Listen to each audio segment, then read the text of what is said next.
বন্ধুরা, আবারও চলে এসেছি আরেকটি নতুন ব্লগ নিয়ে। আর আমার জন্মদিনের যে ব্লগটা সেটা আমি কালকেই পোস্ট করতাম, কিন্তু কাল ভীষণই ব্যস্ত ছিলাম, এডিট করার একটু সময় পাইনি দেখে। আর আজকে যেটা আমি আমার কালকের জন্মদিনের ব্লগ, যেটা কাল সারা দিন আমি কাটিয়েছি, সেটাই নিয়ে আমি আজকে আপনাদের সাথে শেয়ার করতে চাই। এবং আমাদের এখানে একটা মাইথন ড্যাম একটা জায়গা রয়েছে, ভীষণ সুন্দর পিকনিক স্পট। আর ওখানেই মা কল্যাণেশ্বরী মন্দির আছে, সেইখানেই আমরা বেড়াতে গেছিলাম এবং পুজো দিয়েছি। আর সারাদিন সেখানেই খাওয়া দাওয়া করে খুব এনজয় করে কাটিয়ে এসেছি বাড়িতে। তারপর রাত্রে এসে যথারীতি কেক কাটিং এই সমস্ত। তো সেইটুকু এক্সপিরিয়েন্স আপনাদের সাথে শেয়ার করার জন্যই আজকের এই ব্লগটা আমার।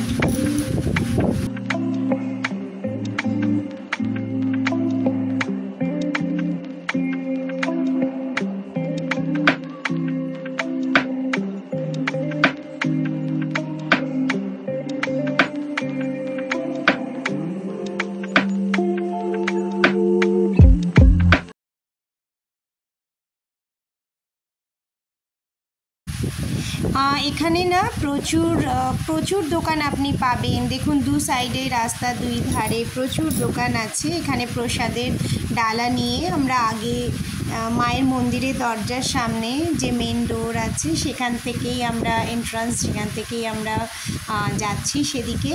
এবং এখানে মেন প্রসাদ মাইথনের যে মা কল্যাণেশ্বরী মন্দির, সেখানকার প্যাড়া খুব বিখ্যাত, এখানকার প্যাড়া। তো সেই প্রসাদ আর মায়ের যে চুনরি, সেটা নিয়ে আমরা চললাম। আর এই হচ্ছে মায়ের মন্দিরের প্রথম এন্ট্রান্সটা।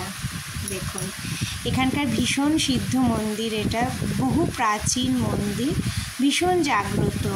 এখানে কথিত আছে যে মা এখানে স্বপ্নে দর্শন দিয়েছিলেন এবং এখানে মা নিজে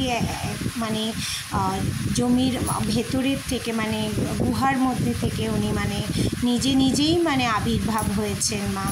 তো এটা ভীষণ আমার কাছে একটা খুব প্লেস এখানে, যেখানে আমি সব সময় যে কোনো আমার মনোকামনা থাকুক, যা কিছু আমার মনে যা অসুবিধে হয়, আমি সব সময় মায়ের কাছে এখানে আসি। পুজো প্রায়ই আমি এখানে আসি, মায়ের মন্দিরে এসে পুজো দিই এবং ভীষণ ভালো লাগে। দেখুন, এটা মায়ের মেন মন্দির, গর্ভগৃহ। এখানে এই সময়টা ফাঁকা থাকে।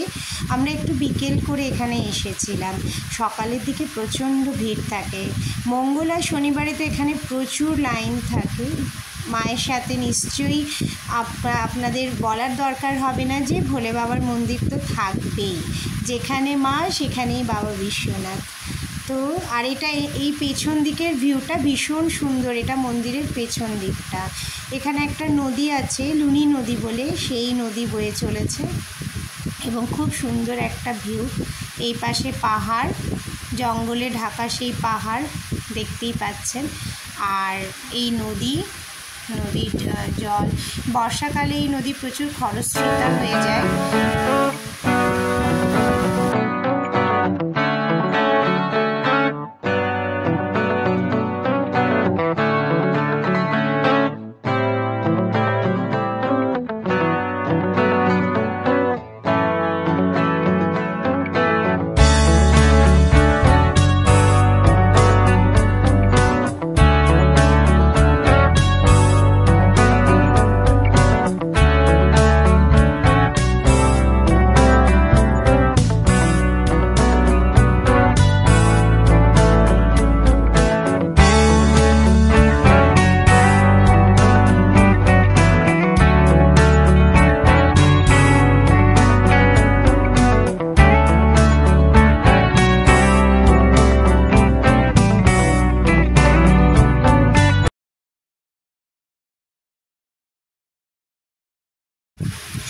নমস্কার বন্ধুরা, আমরা এখন মন্দিরের থেকে দর্শন করে খুব সুন্দরভাবে মায়ের আশীর্বাদ নিয়ে, ভীষণ ফাঁকা ছিল, খুব ভালোভাবে দর্শন হয়েছে, পুজো দিয়ে মাইথন ড্যামের দিকে আমরা এগোচ্ছি।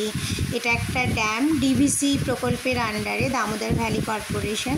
আর এখানে ভীষণ সুন্দর যে ড্যামের ঠিক পেছনে রিজার্ভারটা রয়েছে, খুব সুন্দর। ওখানে একটা পার্ক মতো আছে আর খুব ভালো পিকনিক স্পট। এখানকার সিনিক বিউটি অসাধারণ, মানে জাস্ট আপনারা না এলে এখানে আপনারা বুঝতে পারবেন এত সুন্দর জায়গা। এখানে সবচেয়ে বড় বড় রিসর্টও রয়েছে। আর এখানে আপনার স্পেশালি ডিসেম্বর, জানুয়ারি, ফেব্রুয়ারি এই 3 মাস তো এখানে এত বুকিং, এত ভিড় যে এখানে মানে গাড়ি পার্ক করারও জায়গা পাওয়া যায় না। এই সামনের সিটে আমার ছেলে বসে রয়েছে, পেছনে আমরা, তাই আমরা আমাদেরকে করতে পারছেন না এখন। আর এখানে প্রচুর আপনার সিআইএসএফের প্রচুর পোস্ট রয়েছে। এখানে সব জায়গায় ছোট ছোট মানে ঘর মতো করা আছে, সেখানে চেকপোস্ট করা আছে। যেহেতু এটা ওয়েস্ট বেঙ্গল আর ঝাড়খণ্ড লাগোয়া, বর্ডার লাগোয়া এরিয়া, প্রচুর মানে সিআইএসএফ রয়েছে এখানে। স্পেশালি এখানে যেহেতু প্রোটেক্টেড এরিয়া আছে, কেন কি এখানে জলবিদ্যুৎ প্রকল্প রয়েছে মাইথন ড্যামের আন্ডারে ডিভিসি, তার জন্য। দেখুন কি অসাধারণ, ঠিক সূর্যাস্তের সময়টা প্রচুর এখানে লোক জমায়েত হয় বিকেলে। দেখুন কি অসাধারণ একটা ভিউ, মানে ছোট ছোট এখানে যে এগুলো রয়েছে আইল্যান্ড মতো ছোট্ট ছোট্ট। আর রিজার্ভারের এখানে এত মানে বিশাল রিজার্ভার, দেখুন এটা রিজার্ভারের ধারেই একদম, প্রচুর সুন্দর ভিউ। আর ঠিক আমরা বৃষ্টির ঠিক পরেই আমরা পৌঁছেছিলাম, তো এটা রেইনবো ক্রিয়েট হয়েছিল।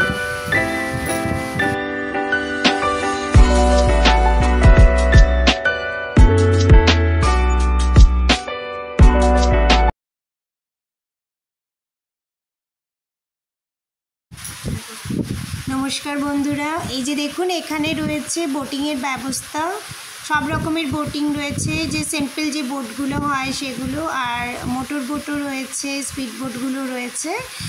আর মানে 4 জন বা 5 জন বা 6 জন সেখানে এক একটা বোটেই রয়েছে 500 টাকা করে। সিম্পল যে বোট সেখানে 500 টাকায় 1 ঘন্টা ঘোরাবে, আর মোটর বোট মনে হয় 10 মিনিট।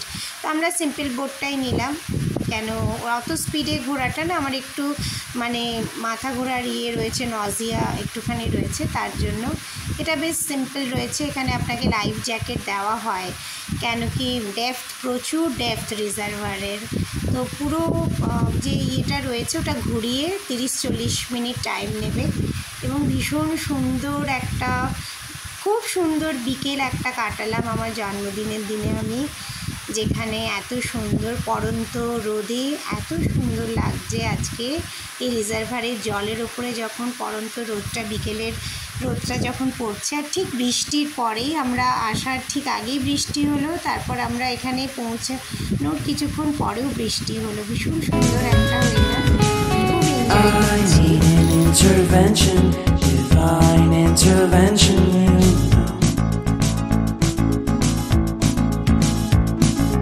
খুব crucial moments do they pay attention carefully?